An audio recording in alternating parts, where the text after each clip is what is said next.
昨日，王后提醒了寡人，玉姐有缘人。你们姐妹，谁能把这个匣子上的机关解开，大概就是这和氏璧的有缘人。既然这玉在你们手中轮流掌管，正好一人一日去解开。解开者获玉，这应当算是公平吧？大王主意甚好。臣妾与月儿原本就是姐妹，无论谁输赢，都不会伤了姐妹情分。王后说的是。好。奴婢看，这是一只老虎。当然是老虎，让我数数啊，1、2、3、4、5、6、7、8、9。这老虎有9个脑袋。有9个脑袋的老虎守着这块和氏璧，这是不是说，如果没有9个脑袋，就别想解开这个机关？也有可能是说，得9个脑袋一块想。哎呀，这个太难了。我才看了一会儿，眼睛就花了。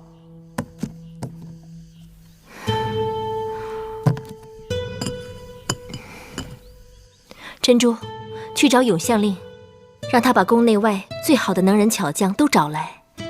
大王虽说让我和芈月分头动手，但没有说不可受他人指点。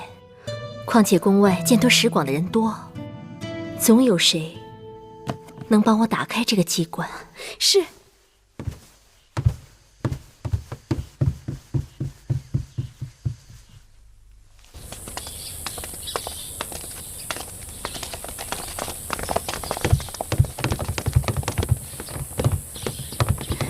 八子，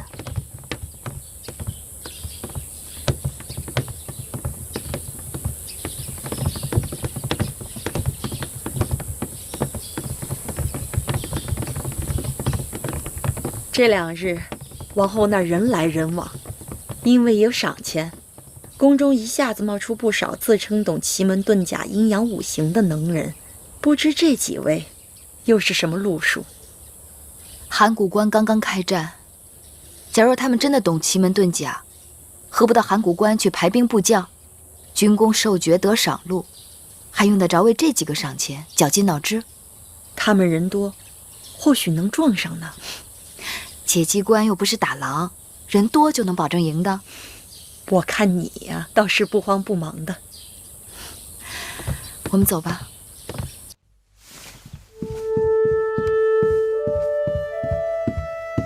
夫人，芈八子来了。她怎么来了？你去说，今日我身子有些不舒服。是。姐姐，姐姐不必多礼。妹妹一直牵挂姐姐，却总没来探望，该向姐姐赔罪。八子快坐。姐姐如何不舒服？前几日我腰着了风寒，酸酸的疼，并无大碍。那姐姐不妨试试妹妹一秘方，用那山里的石吊兰和杜仲煎水，早晚各喝1碗，3、5日后定有成效。此话当真？奴婢腰疼时，八子就用这个偏方给奴婢治病，真的很有效。这2种草药都清毒祛湿，又随手可得，用起来方便得很。那我今日就差人去弄，如果治好了，当真要谢谢妹妹。姐姐太客气了。彩绿，快去太医院按这个偏方把药抓来。是。我听说大王让你和王后分别去解那碧玉匣子上的机关，姐姐猜你应当天天忙得很，怎么得空到我这来闲坐？做事若高下在心，事半功倍；若心中无数，则事倍功半。姐姐是宫中唯一知微知章之人，妹妹到姐姐这来闲坐，定不会空手而归。妹妹谬赞，磨刀不误砍柴工，妹妹的意思我懂。那和氏璧的匣子我看过了，实在是过于蹊跷，悟不出个头绪来。记得我儿时在楚国，曾见过公输班做的竹药，轻巧活络，不输真鸟。这几日我翻看墨子等书籍，还知道公输班做过不少精妙之物。我想那匣子会不会与公输班有所瓜葛？公输班早已驾鹤成仙，不过那匣子与他的传人有关，倒是有可能的。记得有人告诉我，公输班还做过一种暗锁，是用做木器的下脚料磨了磨，锯了锯，凹凸相对制成，一个个做成动物或房屋或器具。和氏璧的匣子该是道理相通。妹妹这么一说，还真是提醒了我。世人管那玩意儿叫鲁班锁，解起来颇费脑筋。你若是猜不透它的重要关节所在，费了多少功夫也解不开那把锁。是啊，那个匣子的重要关节在哪儿呢？奇异之物，自然要到奇异之书中去寻找。除了读庄子、墨子，还应当读一读那奇书之冠《山海经》。哎，你看这个了，这头一见这样的啊！是，看看啊，要解开它这不容易啊！再好好看看啊，看看。王后别发愁，依奴婢看，今日来的都是些有本事的人，重赏之下，定能破解这个匣子。不是来发牢骚，是想办法呀！哎呀，你这样不行，不可以下手太重。我算看清了，贪图小利都不会有什么大志。王后的意思是，这些人眼里只盯着我的赏钱，如何能指望他们？反正找不到解开的办法。我看应该是不如小机关把它给砸了。哎，这可使不得，这不可。伤到和氏璧怎么办？立刻使不得。王后，打探到什么？那个元儿是芈月那边做粗使的，我答应他事成之后转到王后跟前做使唤，并少不了他楚国家人许多好处。其实我也不用他做什么偷鸡摸狗的事，多长双眼睛便是。奴婢明白。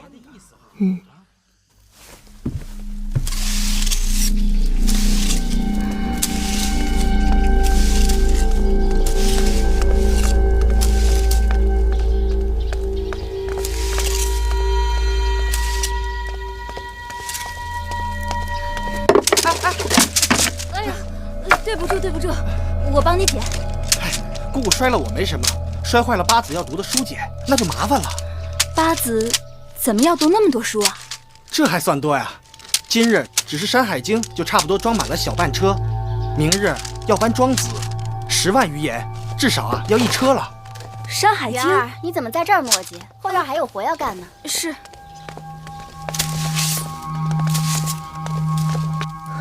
王后，奴婢刚刚得知，芈月让人去书库取了《山海经》。《山海经》还有墨子和庄子。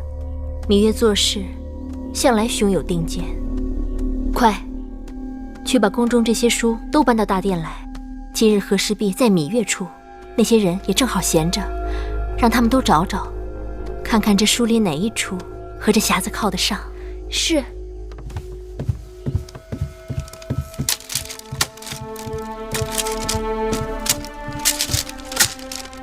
月儿，喝点水。这都看了几日了，饭也没好好吃，觉也没好好睡的。这块玉真是害人不浅。姑姑，八子说了，最重要的是找出那只怪兽的出处。这匣子上4面都有只猛虎，每只猛虎都有9个脑袋，这一定有点什么意思在里面。有了，这只神兽是开明兽。什么？我念给你们听听，《山海经·海内西经》里是这么说的：开明兽，昆仑南渊深300仞，开明兽身大类虎而9首，皆人面，东向立昆仑上。 9个脑袋的老虎。一定是他，9个脑袋的老虎，开明兽。老人说，这昆仑天界有9道门，这开明兽是给天界守门的。对，庄子在大宗师里称他为奸物。既然他是为天界守门的，那让他来守这块天界宝玉，也是理所应当。这下好了，知道他的来历，破解这匣子的机关就容易了。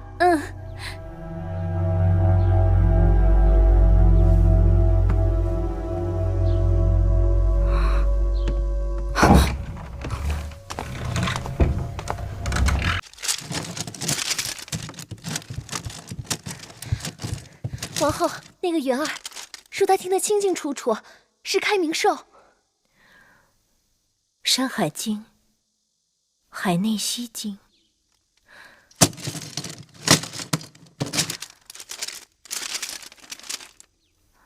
海内昆仑之墟在西北，地之下都。昆仑之墟方800里，高10000仞，上有木河，长5旬，大5围，而有9井，以玉为坎，面有9门，门有开明兽守之，百神之所在。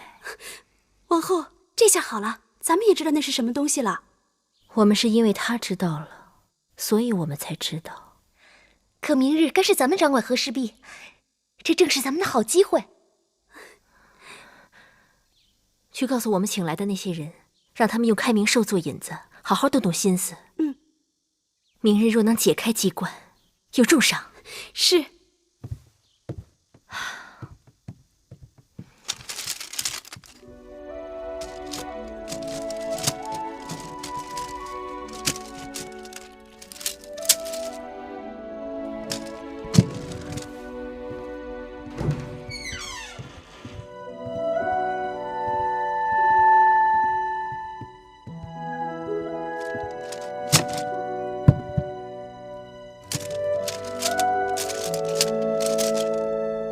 木心，把国语正语给我找出来。是。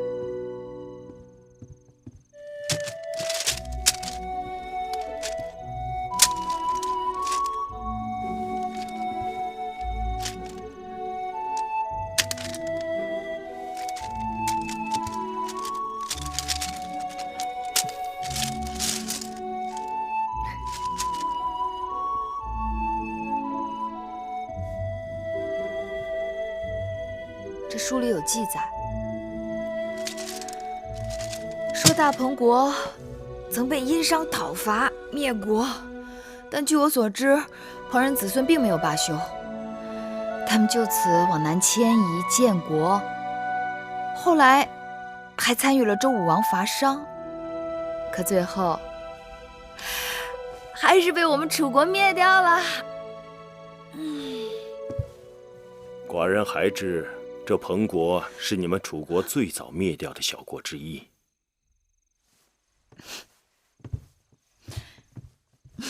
大王，寡人听说你为了这和氏璧已经废寝忘食，但是这个被你们楚国灭掉的彭国，跟这匣子有什么关系？臣妾查出了，这匣子上的神兽是开明兽。在蜀地传说中，开明兽本是为祸彭国的怪兽，后来被鳖灵降服，并为建国立功。鳖灵有感其功，遂在建国后自称为开明氏。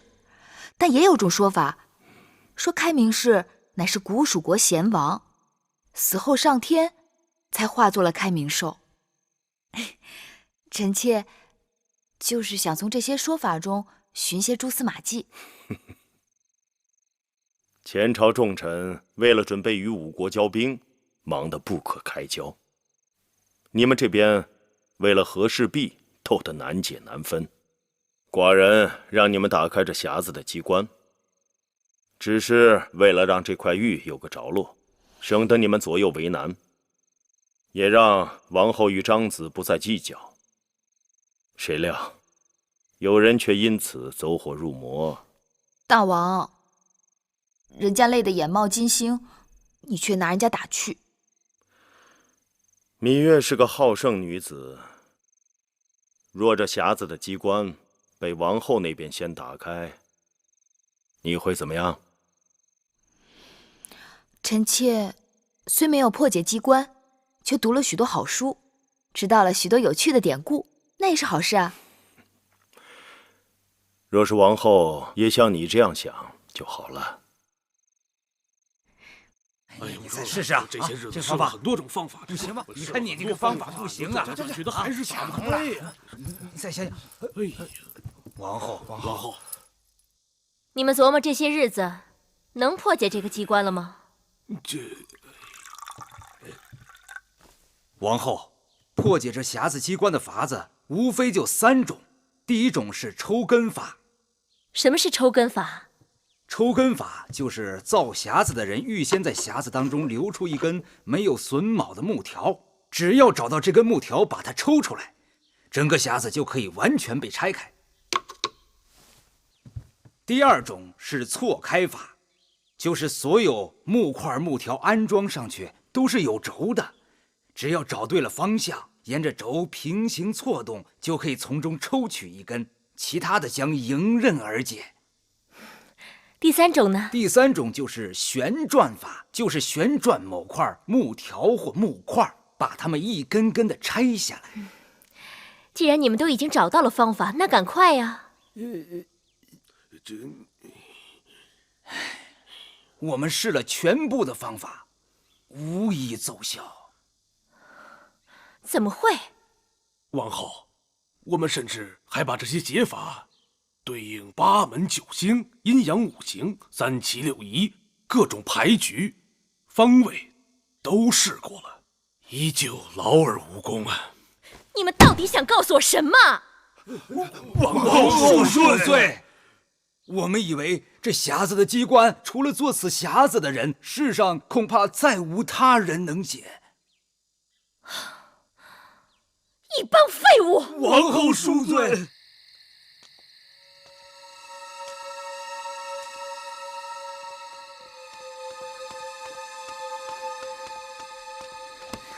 怎么来晚了？私下耳目太多，不得不当心。眼下可就全都指望你了，你一定要给我盯住了，千万不能让芈月那边先得手。你说事情完了，让我到王后身边伺候，那是自然。那还有我家里，放心吧，王后给楚王去了信，让他好生照顾你的兄弟和母亲。谢谢王后，请她放心，我元儿哪怕拼了性命，也为王后保住这块玉。好，退下吧。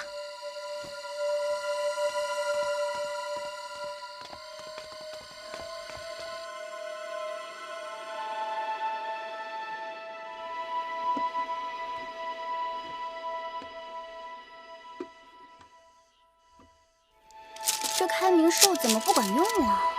如果不是开明兽，难道还有另外一个长着9个脑袋的老虎？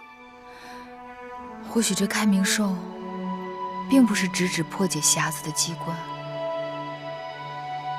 或许它只是个引子，用意是要我们留意《山海经》。引子？香儿，你再去把《山海经》的海外经全都给我搬来。好。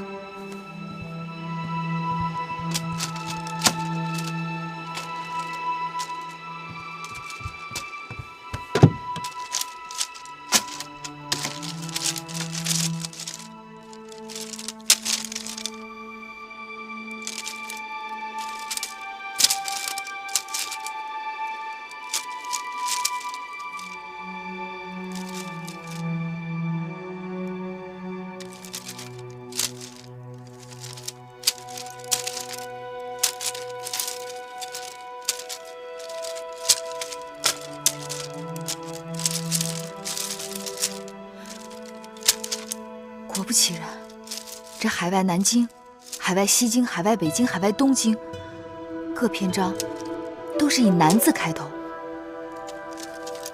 这所记掌故也是由南开始。这么说，这南字该是与这匣子有些关联。上南下北，这匣子的南该是在匣子的上边。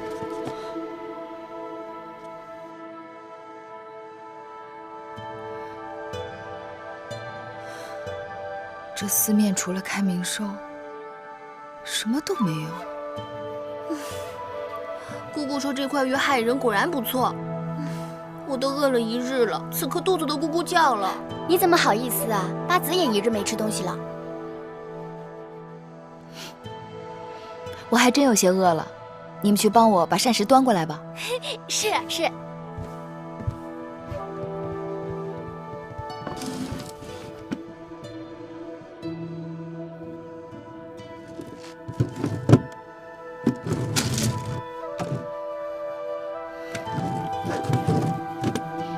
东西南北四宫，青龙、白虎、朱雀、玄武。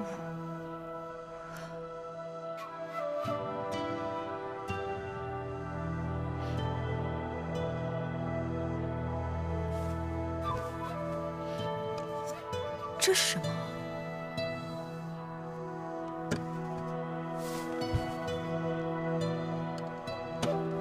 像是个日头，日头照着9个头的开明兽，说不通啊。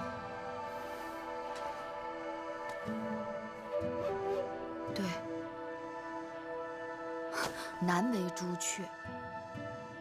尚书尧典里说过，朱雀为日中星鸟。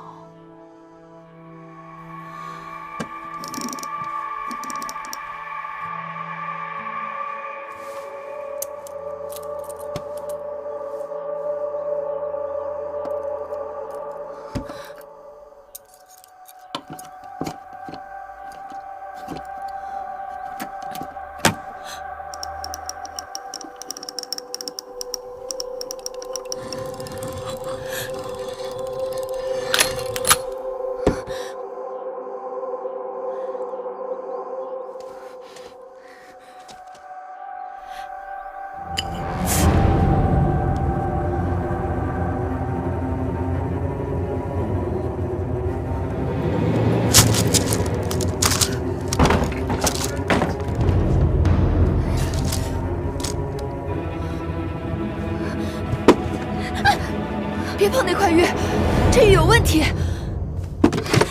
别碰它，这玉有问题！别碰那块玉，玉有问题！女儿，你干嘛呀？你怎么拿着和氏璧？不要碰！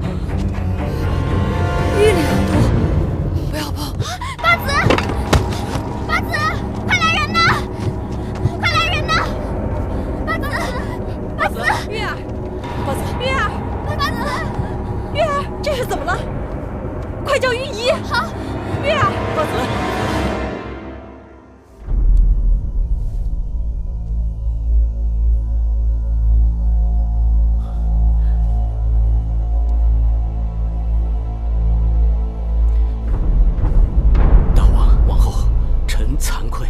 八子怎么样？密八子是中毒了。什么毒？该是蛇虫之毒。你能确定？草木矿石之毒是吞服或吸入，只有蛇虫之毒是伤及皮肤和血脉。幸好他及时将伤口的毒液吮吸了一部分出来，否则怎样？非常危险。大王，八子是被装在匣子中的毒针刺中。这毒针又和匣子中的机关连接，机关破解，毒针跳出，想拿宝玉的人，无论是谁，都难以逃脱。那个偷和氏璧的人现在怎么样了？哦，那个侍女叫元儿，已经中毒身亡，已经死了。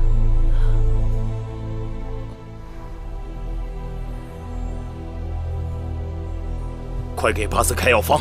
大王。微臣只是初步判断密八子中的是蛇虫之毒，但却无法分辨出到底属于何种蛇虫之毒，是一种还是多种。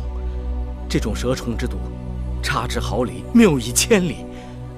若不能明确毒性，对症下药，只怕是适得其反呢。那眼下该怎么办呢？你是太医令，居然没有半点主张。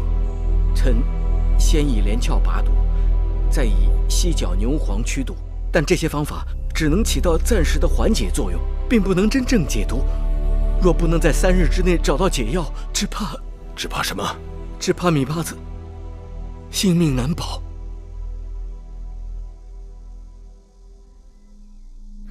怎会有这样愚笨之人，竟然光天化日之下去抢和氏璧？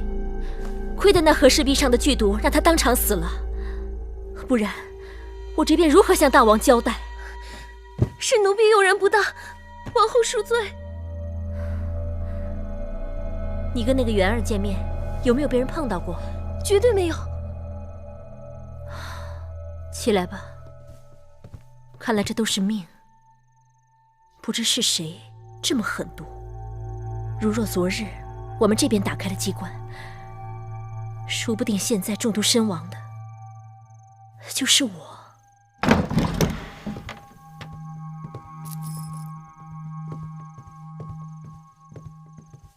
王后，我刚去西偏殿看过八子，他的情形越发不好了。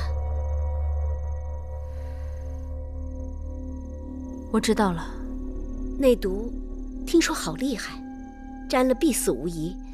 王后这2日也没少碰那块玉，妹妹是担心会不会也或多或少沾上点儿。珍珠，快去把从楚国带来的那个盒子拿过来。是。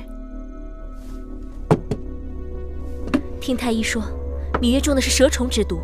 是，奴婢也听说了。这绿色乃解草木之毒，这红色是解矿物之毒，这瓶黑色的是给蛇虫之毒准备的回龙丹。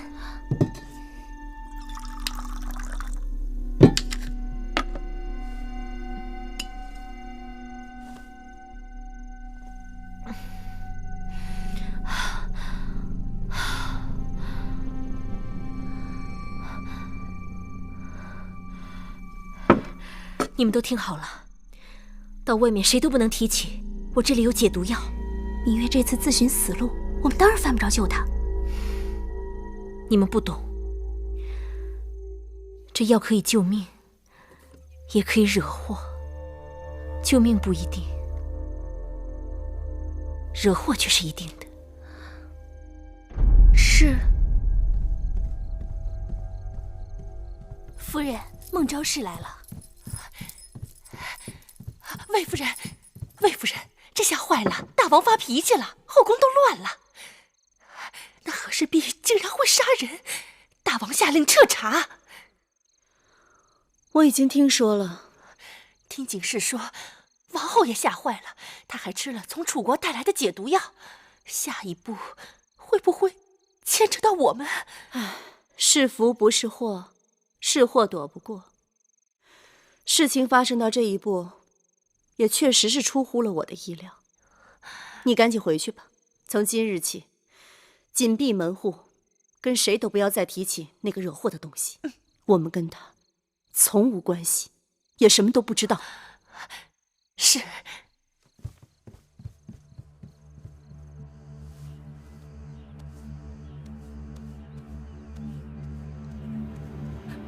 女医治，您不是扁鹊高足吗？您看出什么来了？此毒确为蛇毒，而且有可能来自于楚国。楚国？奴婢在楚国行医多年，对蛇毒只怕比秦国任何人都要熟悉。此蛇毒该不是一种，至少是3种以上的蛇毒混在一起。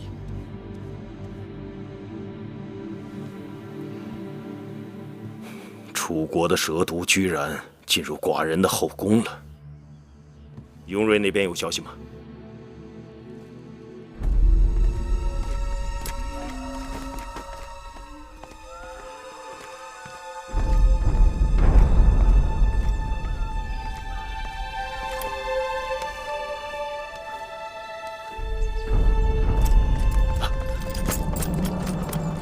中行先生特立独行，神龛也可以当信使用。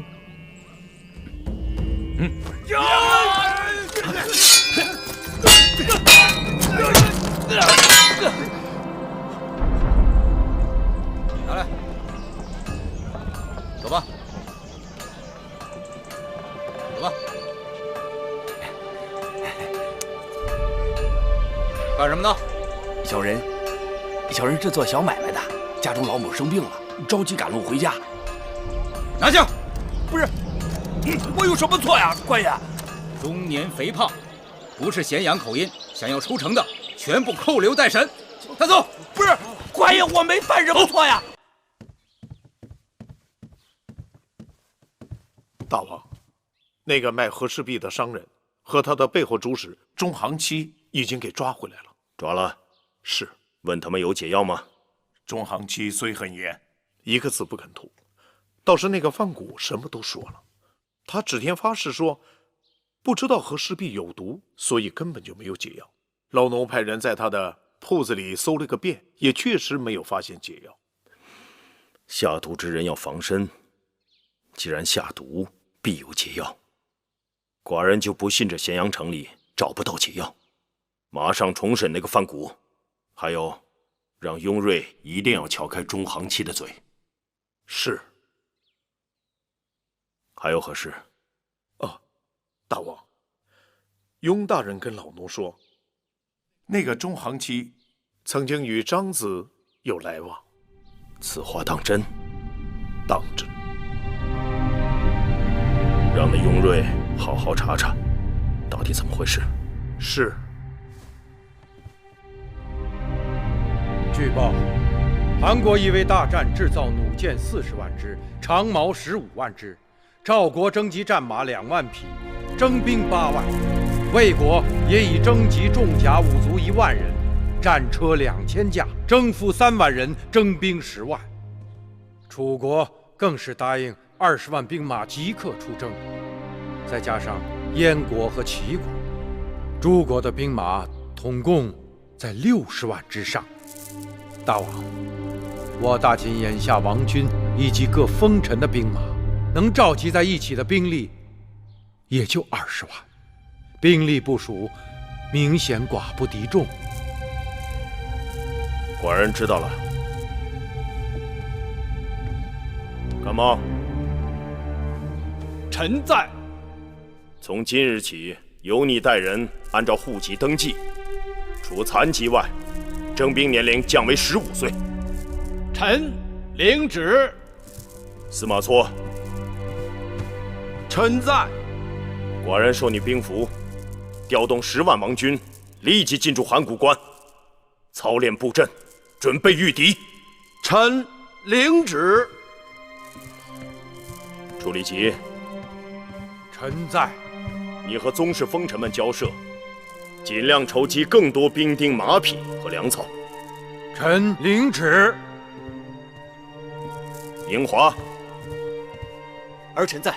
你建造盔甲、弓弩、箭支、兵器。是。雍瑞，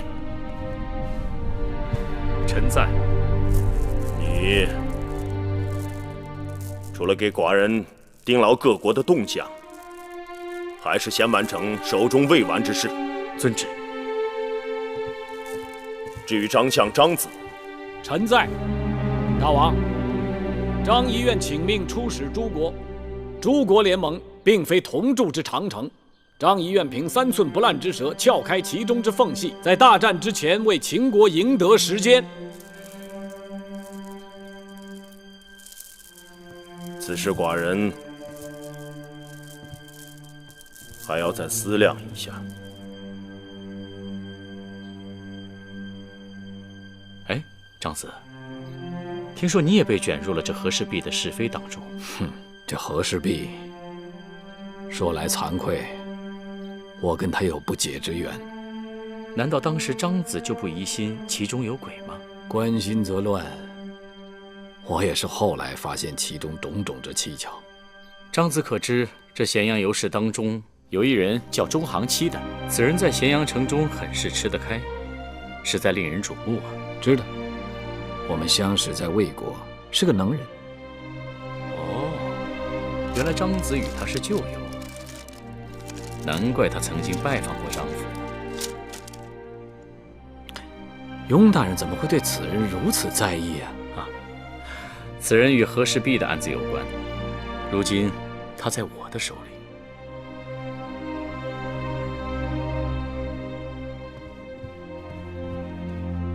大王，你有何事？臣妾知道，大王为了八子心中焦虑，臣妾感同身受。寡人问你，到底有何事？臣妾想，这和氏璧送到宫中，要经过多少人的手，很难算计到一定会害到谁。所以，这胆大包天的下毒之人，应当是在宫中。何以见得？大王不相信臣妾的话。眼下谈不上信与不信，你要拿出根据来。宫中若有人敢做这样的事儿，除非他手中早有解药，因为他在害人之前，首先要确保自己无恙。再之，他必须心中有数，知道谁会死，不然他煞费苦心，伤害的却可能是对他无关紧要之人。既然这样，臣妾已经找到了这下毒之人。谁？说呀，谁？是王后。臣妾知道，一定是王后。王后，你大胆！这和氏璧在王后的手里拿的时候最多，她有机会让人做手脚。你是说，王后为了这和氏璧，要杀害她的亲妹妹？王后怎么想，臣妾不知道。但是臣妾可以断定，王后手中还有那解毒之药。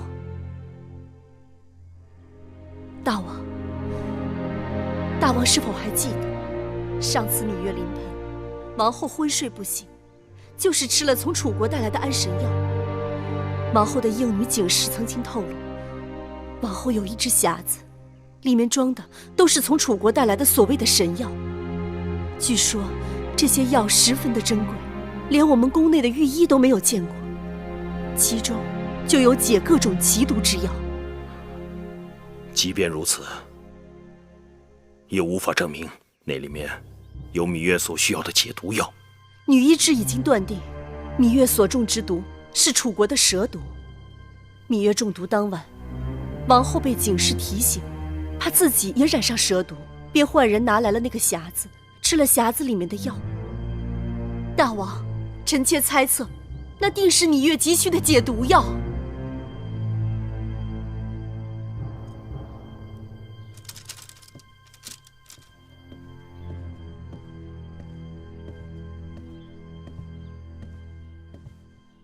王后，大监来了。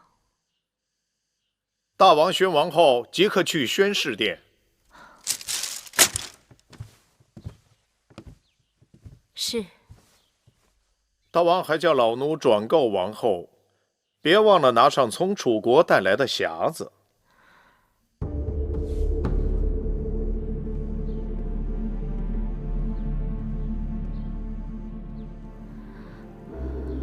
王后这几日好忙啊。大王日理万机，与大王比，臣妾实在清闲安逸。芈月中毒，快3天了。是，臣妾每日都去看望她。太医说，芈月机会渺茫，王后怎么看？只要有一线机会，都不应放弃。唯一的机会就是解药，可寡人寻遍咸阳，一无所得。女医之判定，这毒是来自楚国。楚国万里之遥，芈月命在旦夕。王后说，该怎么办？大王若不问起，臣妾真没有胆量剖明曲直。臣妾这儿有一盒从楚国带来的秘药，只因臣妾对诊脉辨舌一窍不通，药性药理一无所知，所以从不敢乱服用。那日事发，臣妾恐怕染上残毒，也只是随手吃了一颗解药，吃个安心而已。既然王后根本不知这解毒药是否对症，却胡乱服下，这与王后说的不敢乱用自相矛盾。臣妾只是情急乱投医，错了怪自己。但芈月妹妹已被荼毒，臣妾怎敢拿妹妹的性命当儿戏呢？这话倒是有几分道理。把匣子拿来，给寡人看看。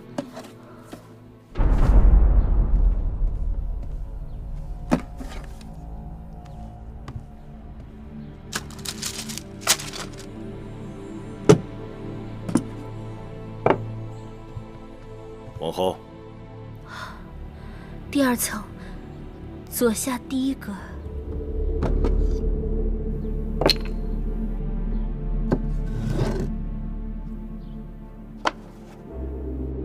寡人看到3个瓶子，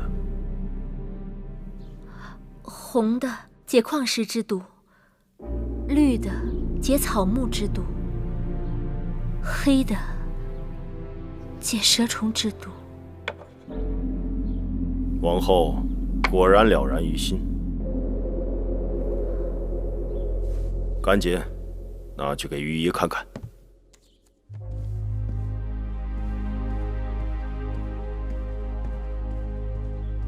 什么人这般多嘴，竟把王后给出卖了？不是孟昭氏，就是景氏，只有他们知道我们有这个盒子，知道里面装的是什么。若知道大王会查这个盒子，我该早早的把这解药拿出去。王后已经把解药给了大王，倘若这解药真的救得了芈月，那大王应该赏赐王后才是。恰恰相反，芈月若没有死，大王要抓真凶了。什么？王后的意思是？芈月中毒，整个秦国都没有解药，唯独我们有解药，怎能不让人生疑？难道大王会怀疑王后下毒？若是我也会怀疑。否则，哪有这么巧的事？那可怎么办呀？但愿解药并不对症。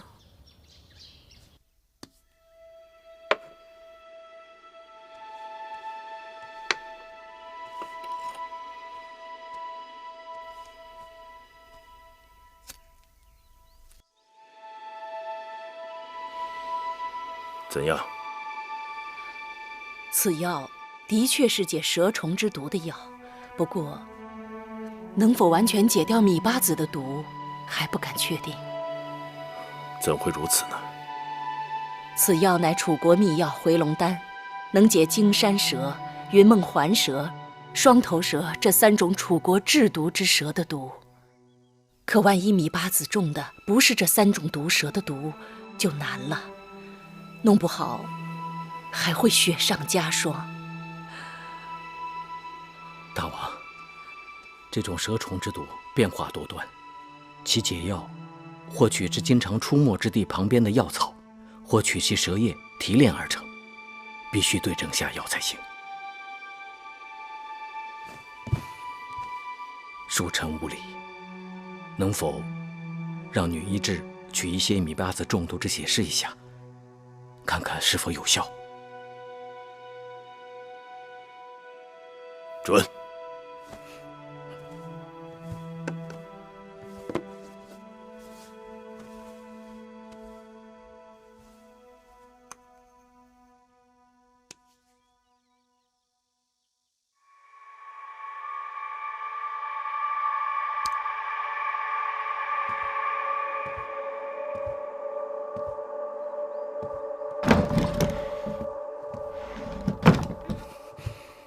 恭喜大王，此药完全对症，芈八子服药之后3日之内当能醒来。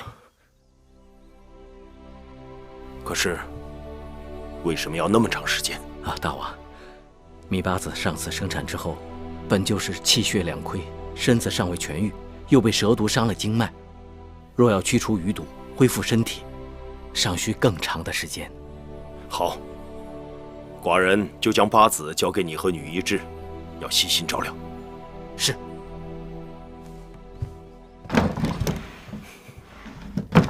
传我旨意，将王后所住交房殿即刻封殿。查禁之前，不许任何人进出。是，大王。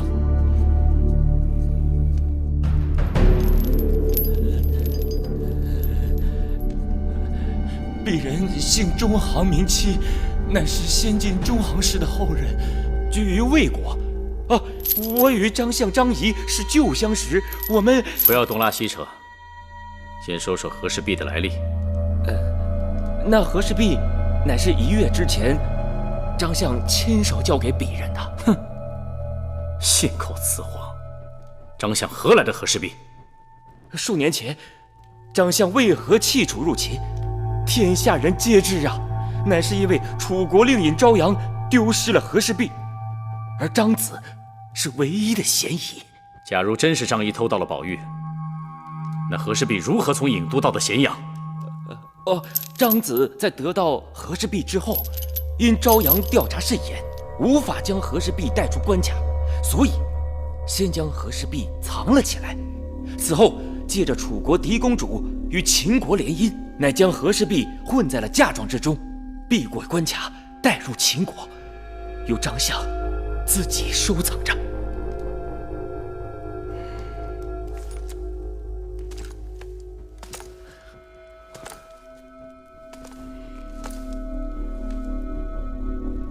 那既然和氏璧是这么千辛万苦才到手的，那张仪为何突然差人将它变卖？那是因为公孙衍联合5国兵临函谷关，秦国将败，张子心中惶恐，打算借着出使诸国逃离秦国，这才变卖和氏璧以筹资费。王后好冤枉，给了解药救了芈月，却被大王疑心是首恶，这天下还有没有公理？公子今日哭闹着要出门去玩，被守门的禁军拦住，惹得他发了好大的脾气。封宫已经2日了，若再无人能证实我的清白，这下毒谋害的罪名恐怕就要被坐实了。王后，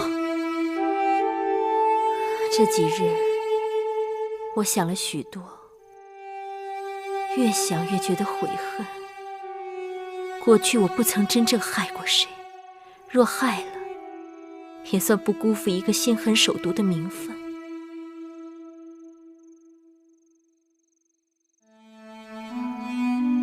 你们跟着我这些年，忠心耿耿，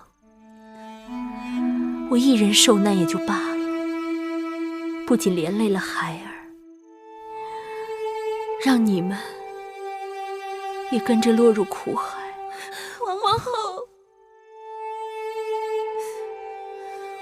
王后不要灰心，大王一定会查清真相，给王后一个清白。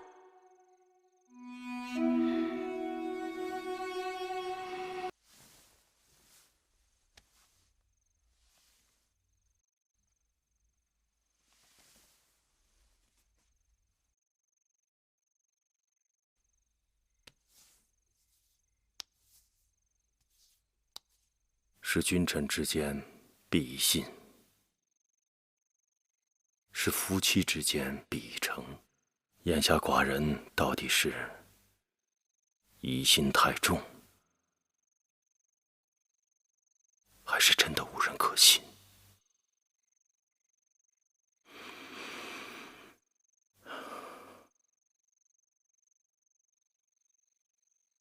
事关我大秦福祉，实在让寡人左右为难。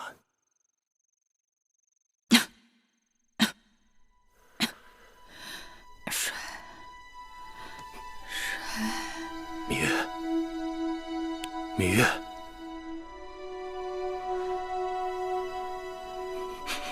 芈月，你这个小丫头，竟然认不出寡人了。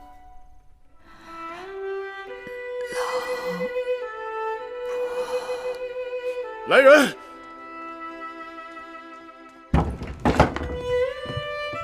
大王，快宣太医，芈月醒了。是。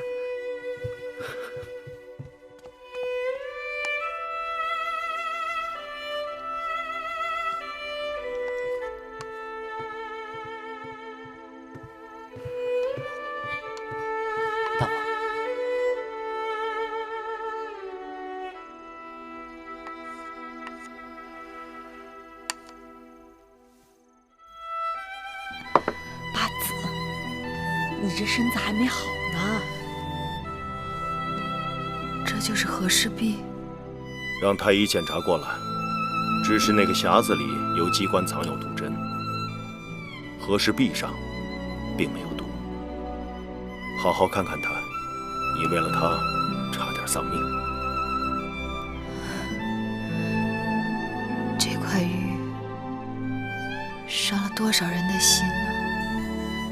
卞和曾抱着璞玉，在楚山下去见楚厉王、楚武王，可玉宫没一口咬定这是块普通石头。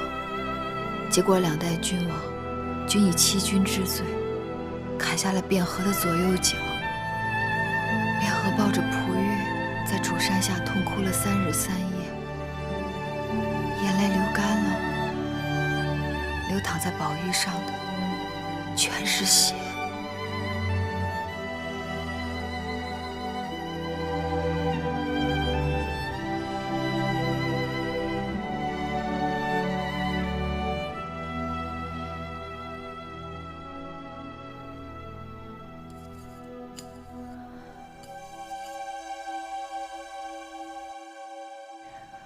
有何不妥？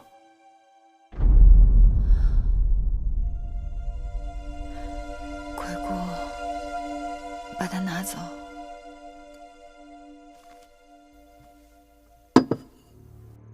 尽管它足以乱真，但这块玉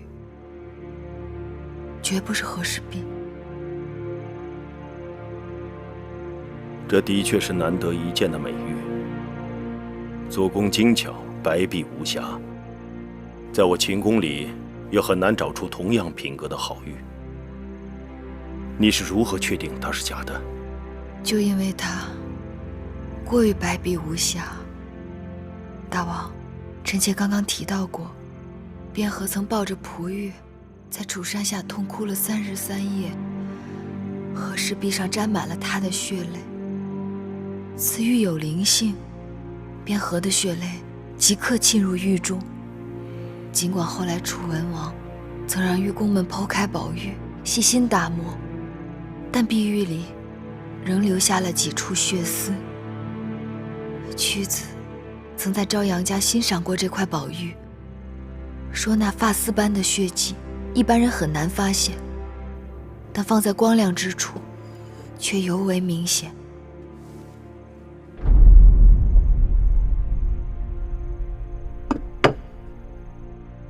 如此说来，果真不是和氏璧。是谁这样处心积虑？和氏璧本是独一无二的珍宝，岂容混淆？那人这么做，一定不仅仅是为了谋利。瞧你这孩子，有话不会慢慢说吗？这身子还那么虚，就劳心劳肺的。来来来，赶紧躺下。这汤水越来越浑了。八子真是命大，这若是换了旁人，早就呜呼哀哉了。妹妹别太伤心了，调养段时间，身子会好的。是啊，等八子养好了，照样是巧笑倩兮，美目盼兮。我哪里是在为自己的容貌叹息？我是想我这一病，不知又得罪了多少人。这些日子我明明见好，可除了2位姐姐，宫里无人肯理睬我，连王后都不来看我。八子为何要惦记王后啊？是她的解药救了我的命，我总该当面谢她。你们这是齐心要瞒我什么？前些日子我命如寒蝉，岌岌可危，宫中一定是发生了什么事情。女医治说了，你全身经脉均伤，要心无旁骛才能调养好。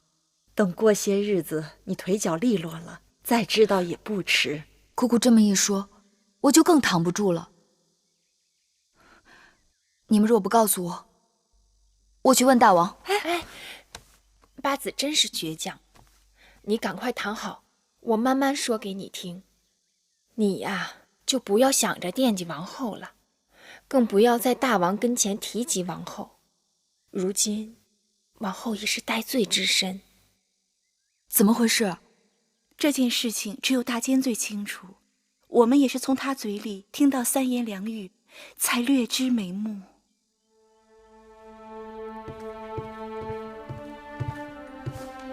拜见大王。基地免礼。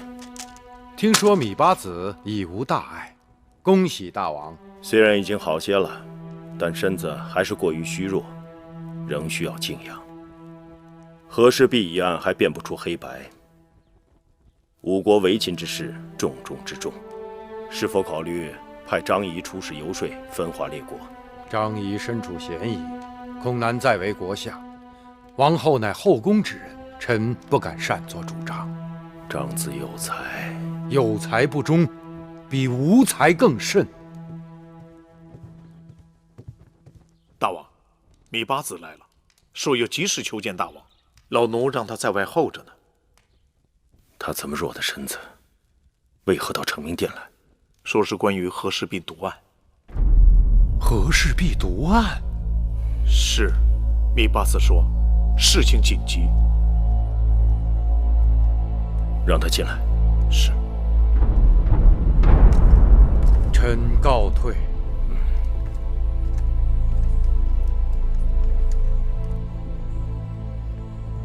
大王，过来。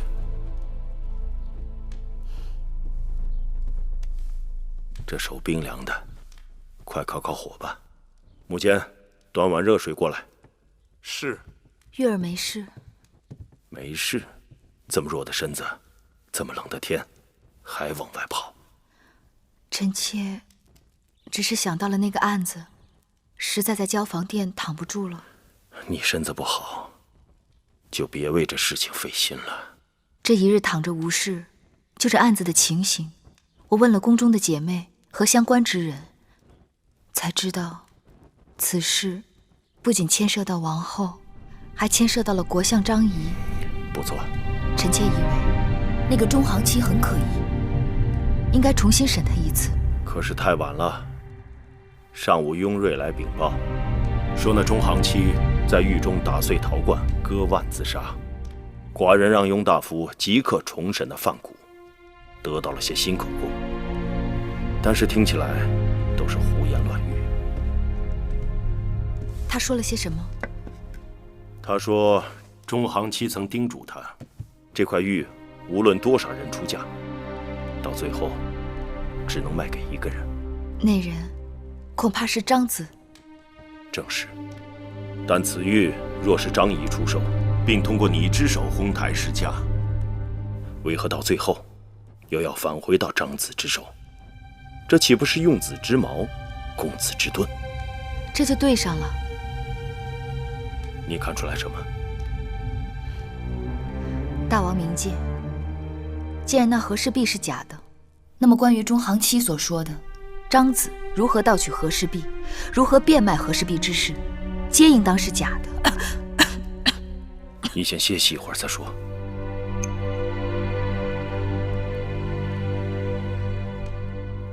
既然他们为了设计张仪，那匣中的毒针很可能就是针对张仪，对方必是知道张仪的过去，也知道他会对和氏璧耿耿于怀，所以将毒针藏在匣中暗算。我和王后半路相争，和大王让我们破解匣子的机关，大约都在他们的算计之外。只因他们有备而来，当毒针刺中我和元儿，大王彻查抓住中行期后，他们马上又用了苦肉计，把脏水泼到张仪身上。张子无辜，却是有口难辩。这个雍瑞是如何审案的？差点误了寡人的大事。这也怪不得雍大人，那中行期一伙早就做了算计，又抱着必死之心，只怕换个人审，其结果都是一样的。但那蛇毒来得奇怪，你和王后相争和氏璧，你中毒以后，王后就赶紧吃了解毒药。她是秦宫中唯一有解毒药的人。大王，一事且归一事，就事论事。就算王后有杀我之心，我也不能落井下石，指黑说黄，明知其冤，却因为私人恩怨而私心窃喜。金山蛇、云梦环蛇、双头蛇，乃是楚国3种最毒的蛇。楚国宫中藏有这3种蛇的蛇毒，而宫中秘制的解蛇毒药回龙丹，也是针对这3种蛇毒而提炼的。所以王后的药正巧能解此毒，但未必王后就是下毒之人。依你之见，谁该是下毒的人？臣妾后来又将那假和氏璧拿来细看，发现不但玉质绝美，而且做工精致，都堪为杰作。和氏璧为传世之宝，假和氏璧可以以假乱真。臣妾以为那始作俑者一定是曾经持有过和氏璧之人。这么说，此人应该是来自楚国。说起楚国，臣妾首先想到的是楚王，但楚王天性糊涂，并不是阴毒设计之人。令尹朝阳，可能是他，但不仅仅是他。诸国兵马联手攻秦，楚国派朝阳当统帅，朝阳自然立功心切，但朝阳的性情一贯暴躁，并不工于心计。这种连环计环环相套，朝阳背后必有高人。那人记恨张仪，忌惮张仪之才，欲除之而后快，利用朝阳和和氏璧行此诬陷之计。寡人知道那个高人是谁了。大王的意思是？公孙衍。大王怎能如此肯定？公孙衍与张仪有深仇大恨，朝阳不过是误会张仪盗了和氏璧，但公孙衍却一直以为是因张仪的到来而失去寡人的倚重，最终弃秦投魏。公孙衍虽有才华，但心胸狭窄，计较善妒。他一心想要让我为他离去而痛悔，所以他才会游说诸国与秦国为敌，以此证明他公孙衍的能力。他设计假和氏璧的圈套，既是为了陷害张子，使得君臣相疑，同时也是暗喻寡人不知见识人才，不懂辨认珍宝。那既然如此，大王下一步打算怎么办？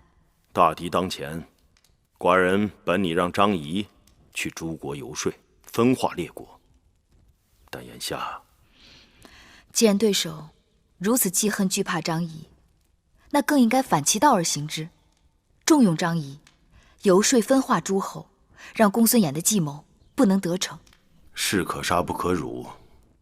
寡人虽然对中行期的口供并非深信不疑，但对张子也有所疑惑。寡人担心他因此而负气抗旨，不再为寡人效命。人以国事相待，我以国事报之。公孙衍太过熟悉大王，又太过了解张仪，才会设下这么个局来。臣妾以为，对张仪来讲，请将不如激将。激将？公孙衍如此与秦国纠缠不放，皆因为好胜之心，而张仪无端受此诬陷，必会有报复之心。若能激起张仪的报复之心，那天底下有比留在秦国更能与公孙衍一决高下的地方吗？好，说得好。可惜张子这阵子被寡人圈在家中，定是一肚子委屈不忿，派何人前去周旋转还才好。大王，那你看臣妾如何？你在这秦宫里，除了大王，比我更知晓张仪的人恐怕没有。可你的身子……大王不妨派一辆好车送芈月出宫。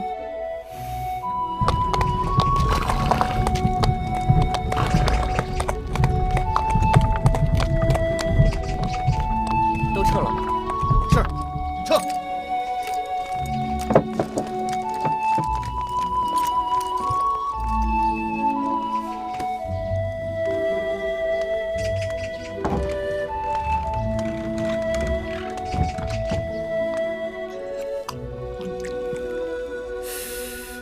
张相在家吗？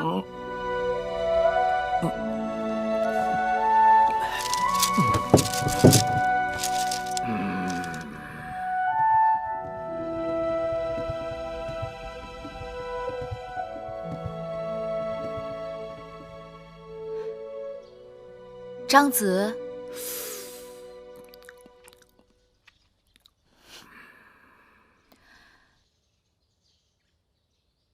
姑姑，这屋子里的味道太难闻了。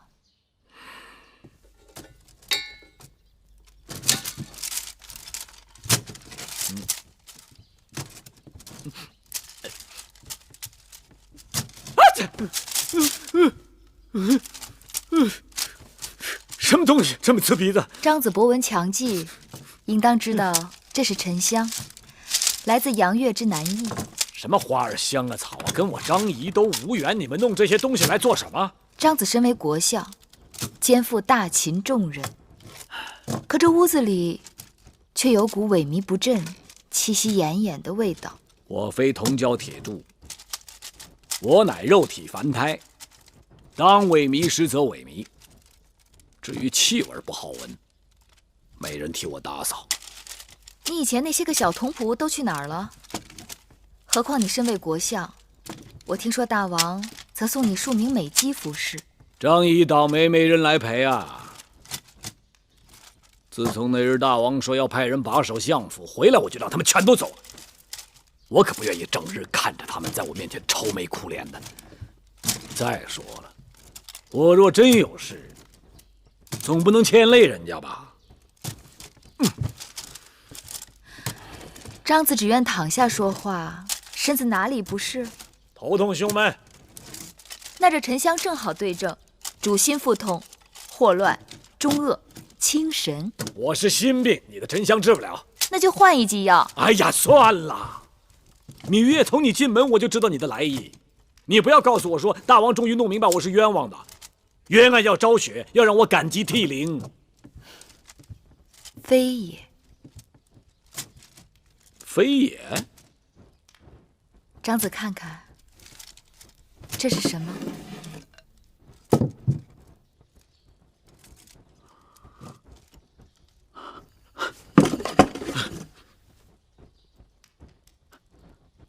和氏璧。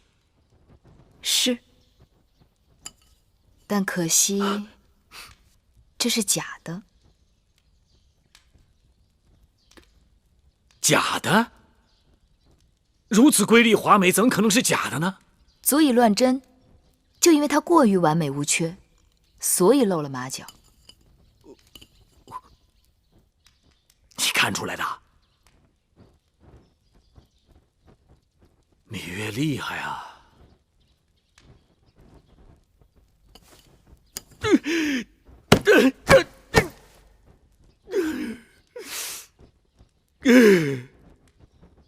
张子为何捶胸顿足？像我张仪这辈子，几次三番被这东西差点害得丢了性命。今日第一次见到真面目，还是个赝品。张子以和氏璧为仇，但我认为，恰恰是和氏璧成就了张子。哎呀，你不要再取笑我了。老子曰：“福兮祸所伏，祸兮福所倚。”任何事情都有福祸两面。试问，若无和氏璧，张子此时还在朝阳门下浑浑噩噩的度日。因为有了和氏璧，才把张子逼到绝处，因而走出楚国，成为秦国国相，一怒诸侯惧。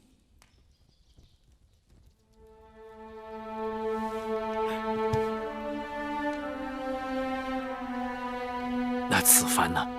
此番，诸国联手攻秦，公孙衍本来就与你有仇，又惧怕你的才华，于是以和氏璧为计陷害于你。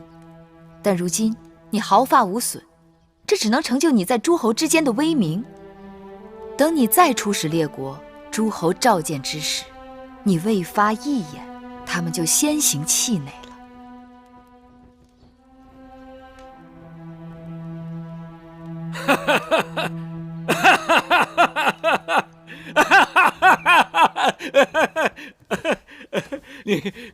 明月说得好。我张仪若说我心没动，那是假话。那张子……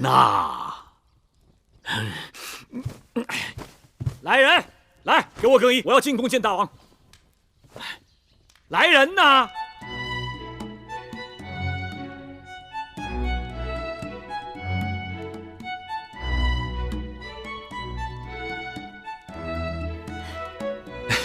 你看看，你看看，都是些踩地盘狗之徒，没一个忠心的。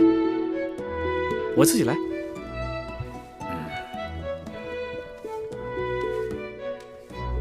拿来。什么？诏书令符啊。这个见了大王自然会有。大王为何没让你带来？你亲自面对大王，才好讨价还价。我不可越俎代庖。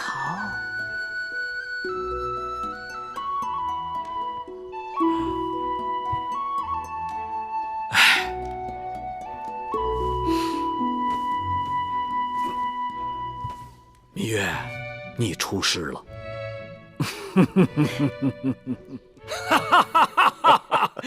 大王，此番出国已经对我大秦举兵，全有赖张子前往各国游说分化，解我大秦之困局。张仪义不容辞。纵观全局，张子看还有何遗漏之处？据说半年前燕王驾崩，大公主孟莹之孩儿公子直，年仅2岁便丧父，母子俩很是可怜。眼下孟莹成为了义后，太子快继位，此君懦弱无能，大权旁落于国相子之手中。前次大王修书一封给义后，请他帮母国说话，却一直没有得到义后的回信。此次出使诸国，张仪以为第一站就应是燕国，望大王能再修信一封给义后，我等只要说服子之，这燕国就会成为羊群中第一只掉头而回的羊，别的羊见了，不可能不为之心动。好，除此之外，张子还有何要求？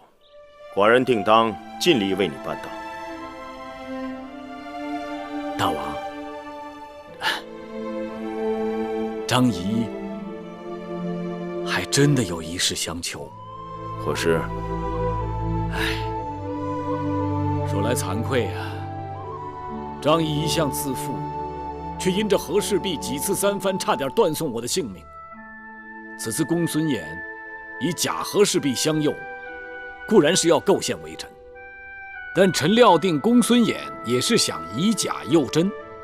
若是这和氏璧真的在秦国境内，大王日后得到了和氏璧，请交于在下，将其砸碎，以泄此恨。玉璧易得，国士难求。和氏璧虽为楚国之宝，但你张仪却是我秦国之宝。寡人答应你，若和氏璧真的落在寡人手中，定当赐予你张仪，任你处置。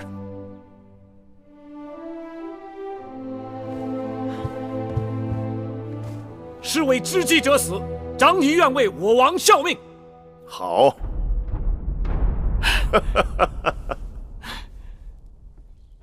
大王，老奴弄清楚了，王后和芈八子为和氏璧相争，此事背后果然有人作祟，宫中还有人放出“得玉者得天下”的话。谁？孟昭氏。但在背后怂恿他的，好像是魏夫人。魏夫人历来与王后不和，她浑水摸鱼，还到寡人这里来出手王后。也正因如此，才救了芈月一命。但那孟昭氏是王后的应氏，她与魏夫人怎么会联手？有人唯恐寡人的后宫不乱。大王，公子华求见。让他进来。是。孩儿拜见父王。华儿，你怎么来了？孩儿这几日苦思冥想，让工匠将我秦军的盔甲进行调整。如何调整？比如说步兵，他们的前胸、后背、肩膀易受攻击，其甲衣由前甲、后甲和披帛等3部分合成。那骑兵必须便于骑射，其甲衣就比较短小，仅到腹部，没有披帛。还有车御，他们的手、臂、颈易受攻击。孩儿让其甲衣不仅有前甲和后甲，还有手甲、臂甲以及盆领。好，华儿真能干。函谷关大敌当前，孩儿愿为父王分忧解愁。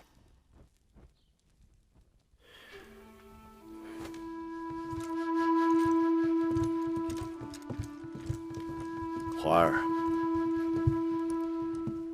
从小到大，你都没有辜负过寡人的期望。只是你那个娘亲又做错何事了？你没听说过前阵子和氏璧的事吗？宫中人人皆知。你那个娘亲又在搅浑水了。父王，娘亲糊涂，请父王宽恕。孩儿定以命相劝，让娘亲好好在后宫安分守己，不再做任何错事。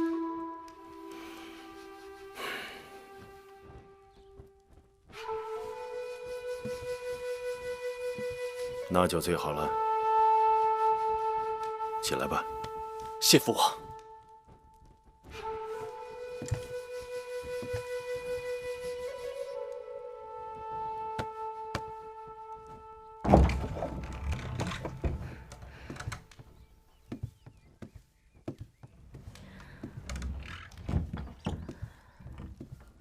老奴拜见王后。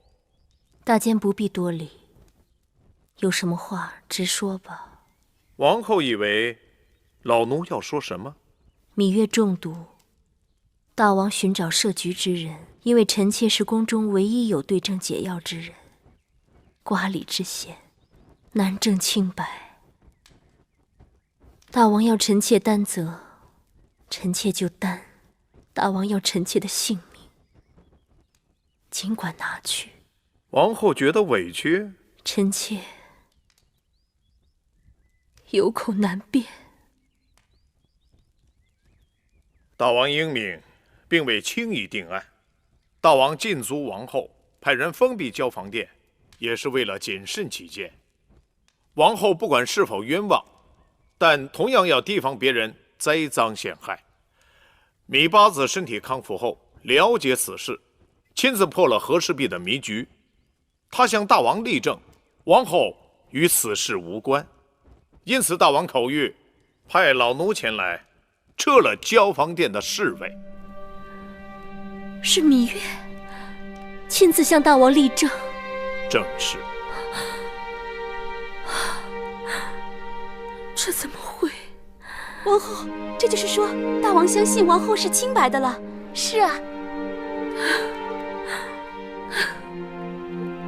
除此之外，老奴还有一句告诫。大监请讲。秦宫历来清静，既无什么秘制，也无什么神药，宫外不洁之物带入宫中，那就是惹祸的根源。人往往是先自侮，而后遭人侮之；假自毁，而后遭人毁之。王后还是要事事严谨为好。老奴告退了。多谢大监提点。王后，大监是什么意思？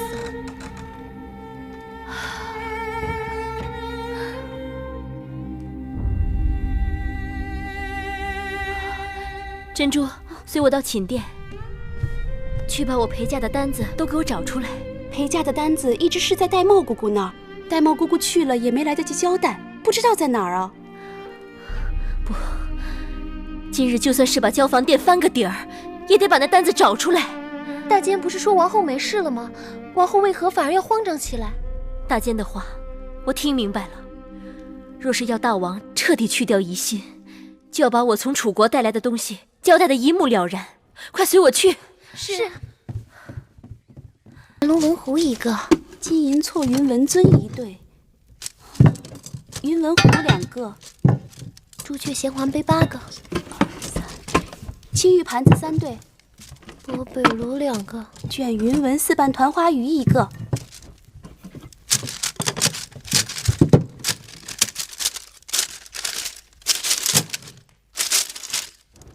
大王，这是王后送过来的陪嫁清单。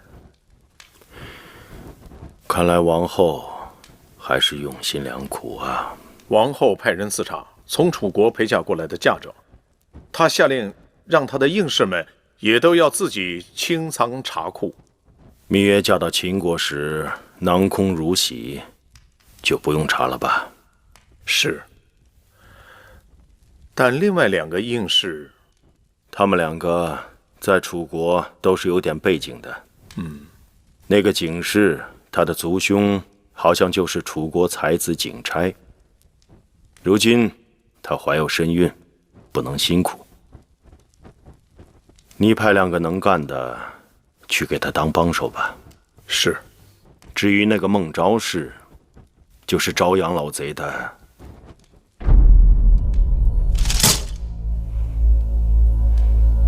寡人怎么忘了？孟昭氏就是楚国令尹朝阳的亲侄女。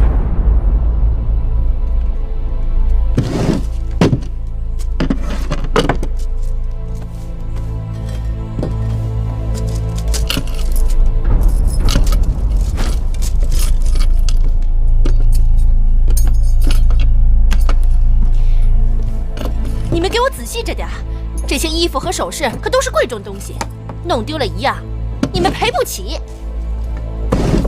王后不是让咱们自己清点东西吗？怎么来了这么多不相干的人？闭嘴！景氏那边不也来人了吗？估计是怕咱们自己清点累着。夫人为何如此烦恼啊？大姐，我又不是王后，有数百车的陪嫁，就这么点东西，犯得着翻那么仔细吗？有时数百车的嫁妆还不及那1、2件小东西价值连城。大姐，您这是说笑吧？你们可找到什么了？大姐，你看，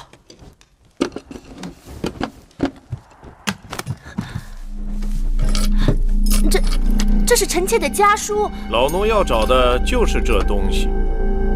看来，夫人，你要跟老奴走一趟了。大姐，都这么晚了，您这话什么意思？孟昭氏，大王有旨宣你问话。为什么？见了大王不就知道了吗？请吧。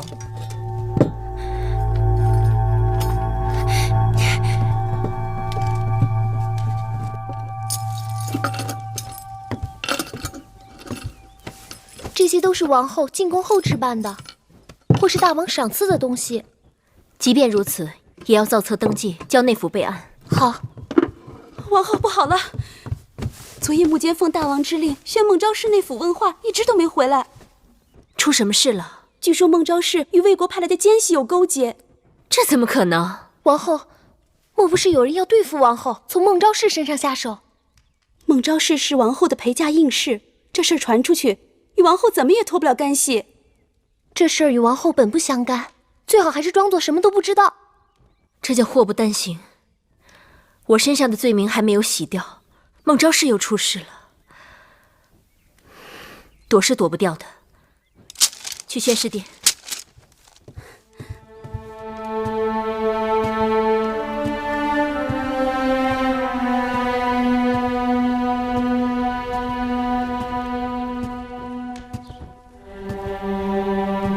罪妇芈姝参见大王。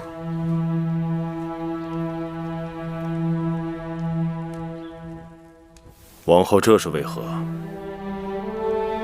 芈姝身为后宫之主，竟对身边应从勾结外人，犯下如此滔天大罪一无所知，难逃失察之责，疏忽之咎，愧对大王的信任与嘱托，望大王责罚。此事也怪不得你。孟昭氏不守妇道，暗中与宫外匪人来往，挑拨是非，兴风作浪，这一切都是见不得天日，是背着人做的。而和氏璧一案，你也是侥幸，若中毒的不是芈月，就可能是王后。如此看来，王后也是受害之人。大王，继儿，给娘亲笑一个。孟昭氏死了，来，你先下去吧。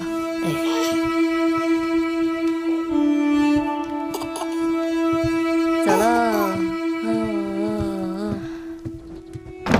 他是怎么死的？听说孟昭氏是被大王给刺死的。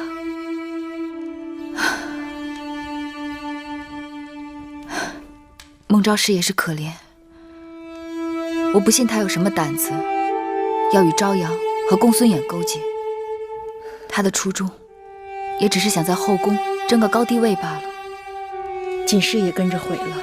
大王下令赐死孟昭氏，锦诗吓得当夜腹痛不止，孩子早产，生下来不到半个时辰就没气了。因为孟昭氏是王后的陪嫁应试，这般寒冷的天气，王后竟粗麻素衣，赤着双脚到宣誓殿去请罪。幸好大王明察秋毫，倒也没过分责怪他。人在后宫，如周行江湖，到处都是暗礁潜流。纵然自己小心，也难免会有翻船的时候。是啊，陪我去看看王后吧。王后，芈八子来了。王后，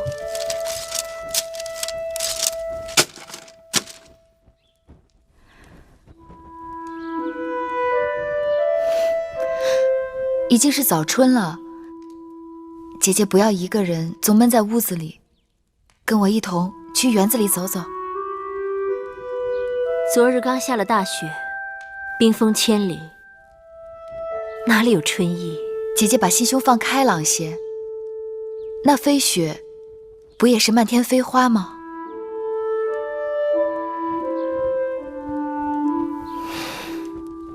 可惜各花入各眼。姐姐，好了，上次之事，谢谢你在大王面前替我开脱。珍珠，去把我那件披风拿来，我也跟着八子出去透透气。是。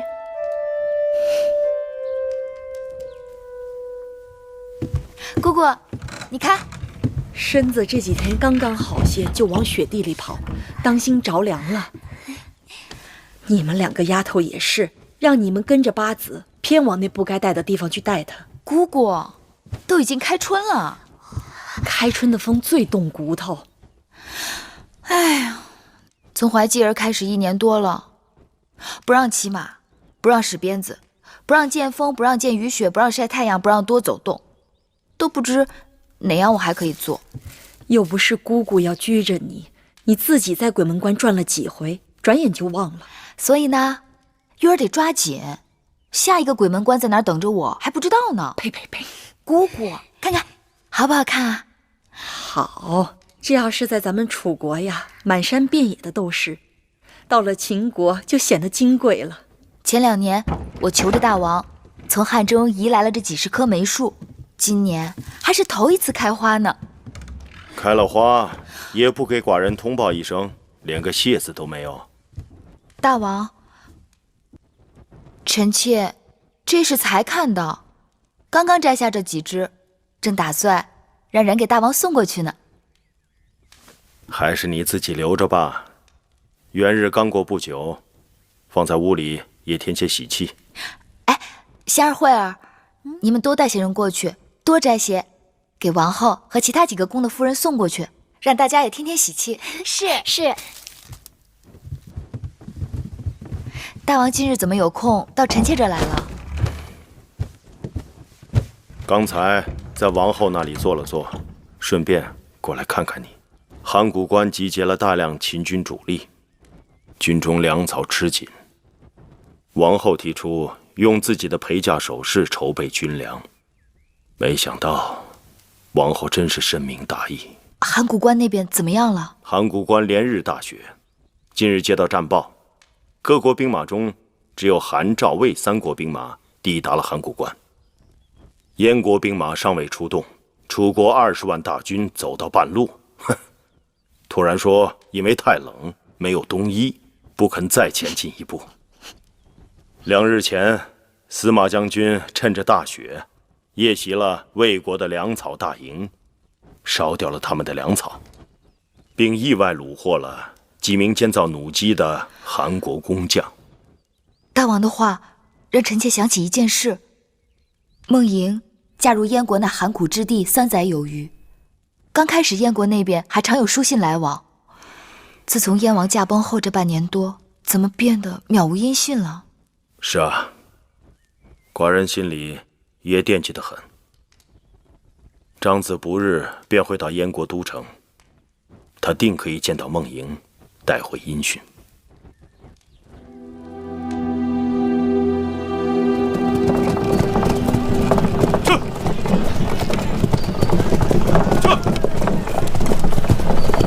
公子，咸阳城到了。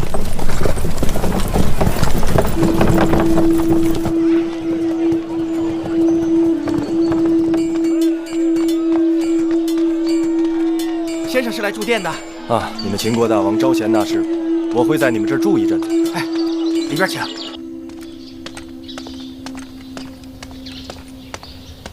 这位校尉，在下东周国世子苏秦，有一封重要书信要面呈你们大王。就凭你，说想见大王就见大王？我们大王哪有这般空闲？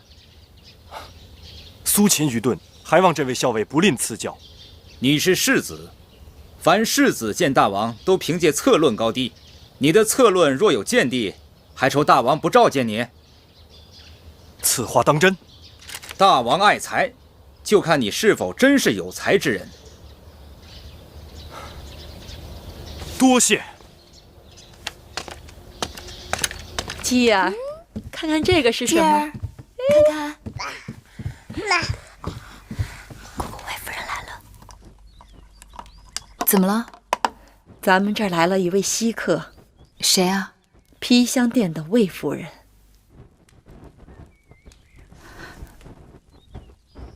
请她进来。是。继儿，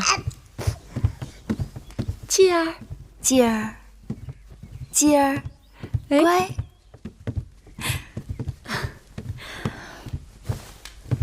见过魏夫人。哎呦，妹妹太客气了，快坐。这小公子长得朱唇粉面，真招人喜欢。你看，你看这孩子一点都不认生。小孩子心里是最干净的。是，小孩子的心是最干净的。他该午睡了，把公子抱出去吧。是，走喽。哎，走。哎呦，前些日子，妹妹派人给各宫送来了梅花，图个开春的好彩头。姐姐无以回报，也带了些东西给八子。刚好啊，前一阵子华儿猎了些白狐，急坠成裘，让人赶着做好给我送来。我和妹妹的身量差不多，妹妹赶紧试试，看看合不合身。魏夫人客气了，这么贵重的礼物，我如何承受得起？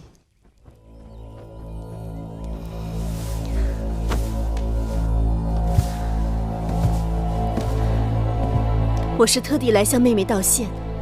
上一次若不是妹妹聪颖，向大王澄清了那和氏璧的真相，姐姐险些误会了王后，伤了后宫姐妹的和气。我一心只想报答，但思忖着这入口之物，难免忌讳，所以……姐姐快起来，姐姐严重了。妹妹，你是对姐姐仍心存芥蒂呀？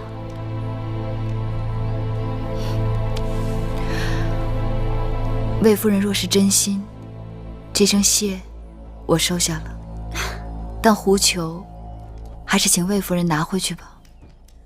这，妹妹，你这不是拒人千里之外吗？夫人刚才说了，这狐裘是公子华对夫人的一片心意，我怎敢随意夺取？公子华孝顺，是魏夫人的福气。我也盼望着继儿有朝一日能长大成人，如公子华一般建功立业，得一方封地。自此，我也就一生无求了。我跟妹妹的想法一样。哎呀，只可惜他人对我误会已深。妹妹，你若不念旧恶，不计前嫌，姐姐愿与妹妹亲如手足。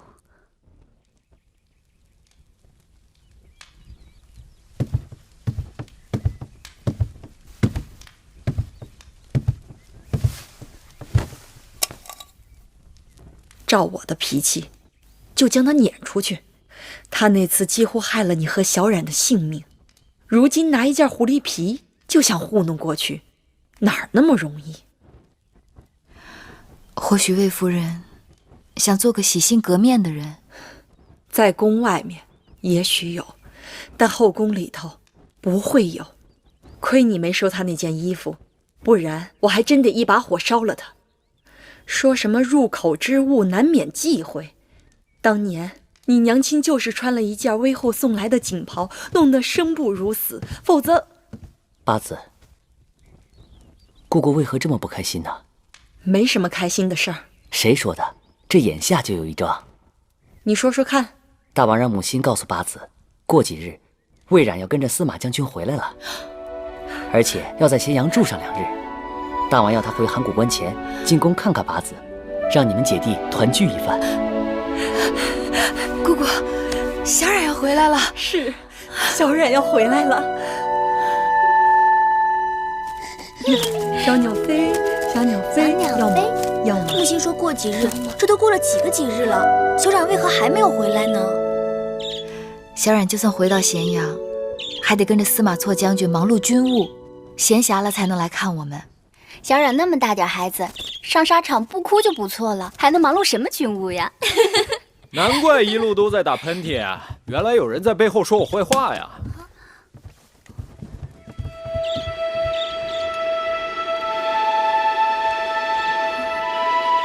啊？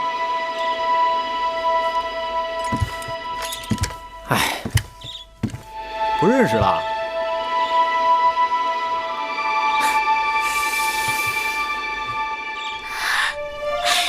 小冉，小冉，你怎么长得都已经比我高了？小冉一转眼变成大人了。小冉，姑姑，我回来了。小冉，小冉。